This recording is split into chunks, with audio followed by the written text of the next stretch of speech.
I've had my eye on her. I've watched these people a couple of times.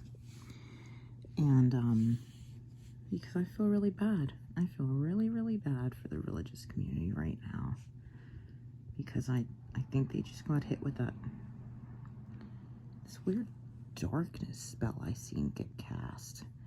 There are so many religious people hearing voices, and they look no different than any of the people I've ran into in the mental health field as a patient, literally. They're hearing voices. They're thinking they're prophets of God. They're thinking that they're hearing Jesus Christ. They are no different than all of these other people out here hearing voices and doing shit like this, but this is okay. This stuff's cute. This would get diagnosed bipolar with psychotic features, schizoaffective, schizophrenia, the stuff that these people are doing, manic OCD, religious OCD for sure. And it's really, really sad. This is like they have some Zoom meeting where they have like an interpreter, right?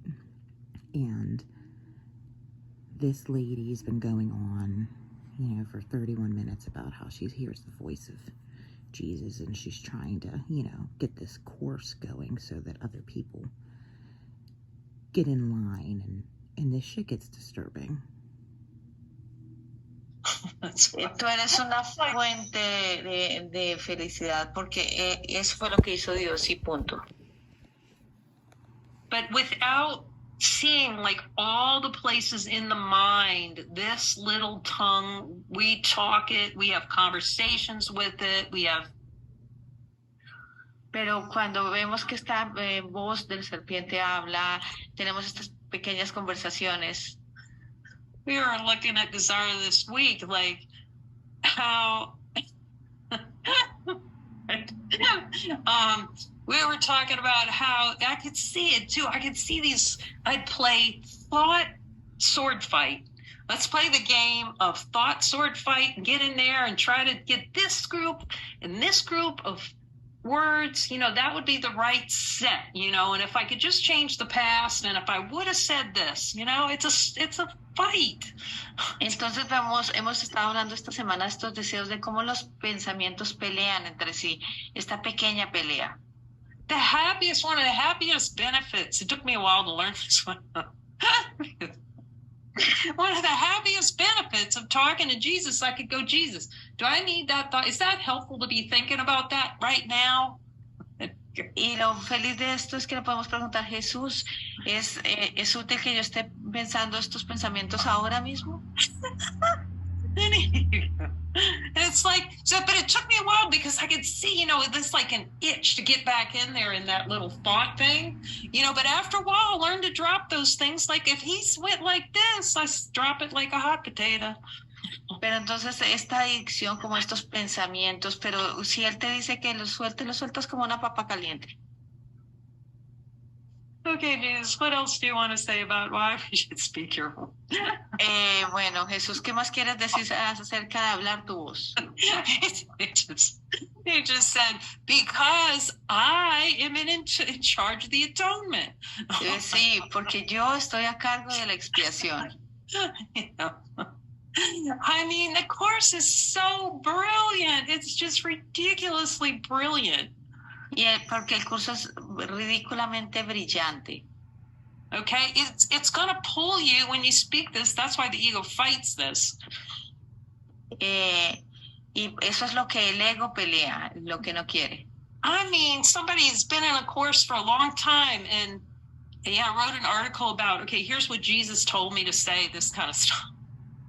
Y entonces hay una persona que ha estado mucho tiempo en el curso y escribió algo. Esto fue lo que Jesús me dijo que dijera. Okay. And he said, I don't know if we can publish that like that. I'm not sure course students are really comfortable hearing, people saying what Jesus is telling them. Y entonces, it's probably because this is diagnosable. It really is. If every other person in the world is running around out here who has bipolar or schizo anything, and are on antipsychotics because they're hearing voices. And religious people like this are not mentally ill, and they're having their shit translated to other people in different languages on Zoom meetings. This is sick. Entonces esta persona me dijo, porque yo fui la que escribió este artículo, entonces me dice esta persona, no sé si la gente se sienta confortable de escuchar lo que Jesús le dijo. And look, I'm going to be the first to admit that I would have thought those people talking what Jesus is telling them were a bunch of nutcases. So look, I admit it. Sorry, ¿qué? I'm going to admit that I would have been one of the first ones to say those people talking like they're hearing Jesus, those are a bunch of nut people, okay? Sí, yo sería una de las que diría también eso, de alguna manera, que esta gente está hablando con Jesús. But what he taught me is I can be the happiest nut ever. Pero puedo darme cuenta que puedo ser la persona más feliz sin saber nada. You know, because it went from, oh my God, I can't tell anybody I hear that voice.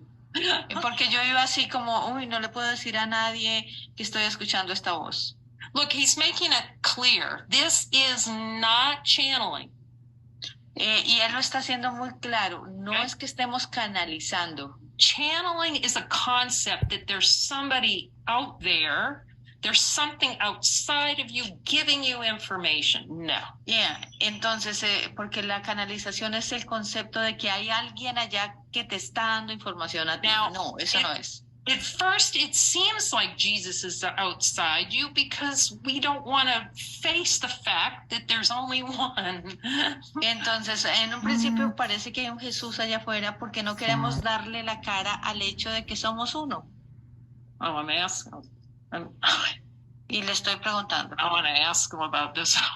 Y le estoy preguntando acerca de esto. Whoa. Okay, so here's what he said.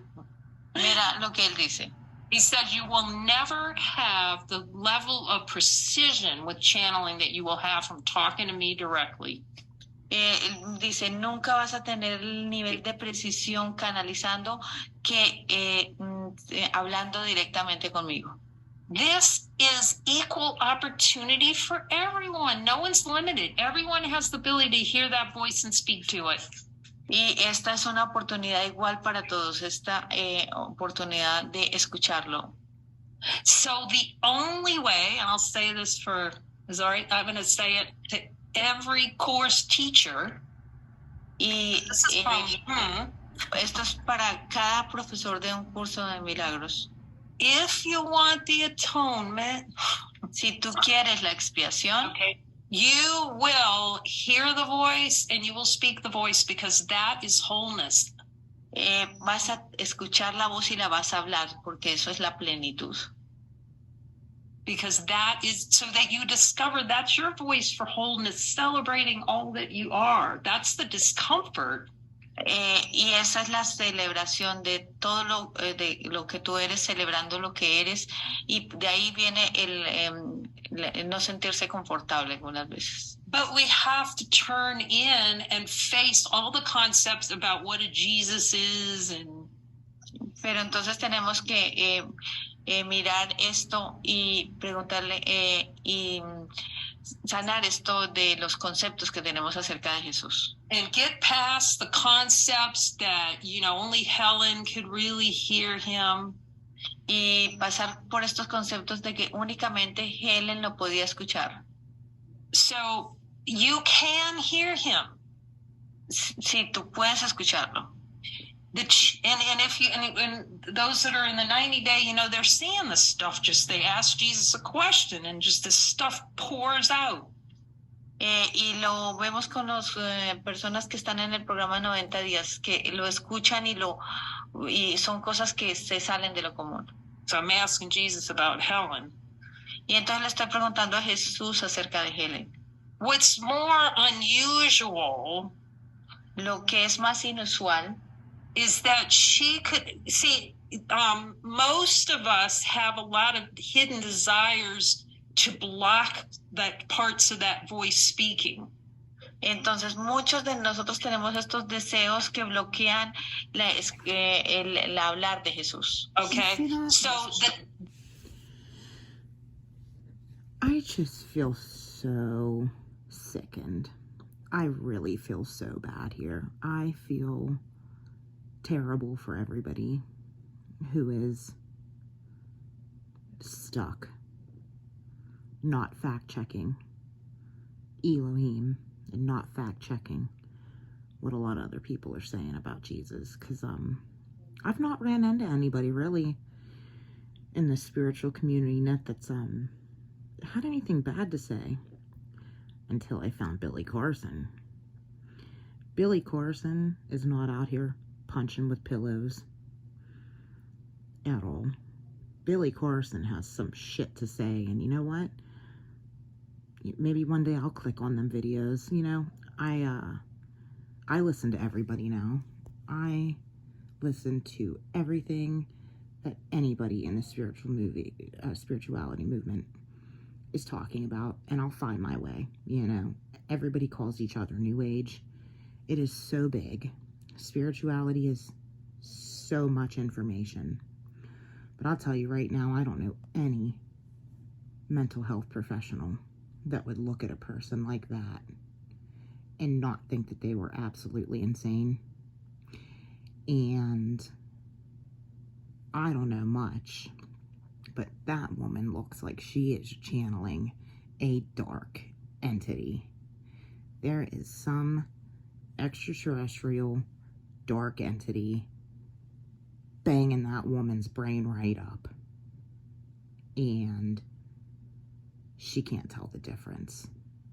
And there's people running around here losing their freaking minds, being put on all kinds of different medications like gerbils on wheels, understanding that there is a problem with the shit that they are hearing in their heads, and they're trying to have a spiritual awakening and find their way out of it, and they're probably pretty close to out of the woods. And then we got people like this creating the woods.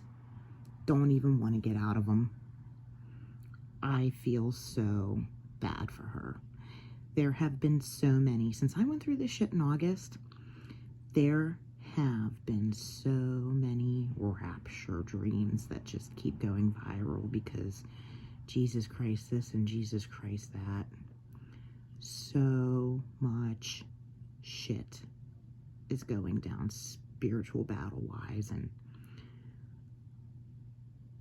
I think this stuff just is... I have my problems, and I'm not judging, but I think this stuff being totally acceptable to other people like them, they don't realize that they have mental disorders too. That's a mental disorder. That is religious OCD. That is whatever any doctor wants to say it is, because, you know, you could diagnose anybody, but that's disturbing. That little Jesus doll, she looks like one of those ladies who orders a baby, like a baby doll, because they're mourning the loss of a baby or something. She's just hugging and rubbing on that doll like, oh my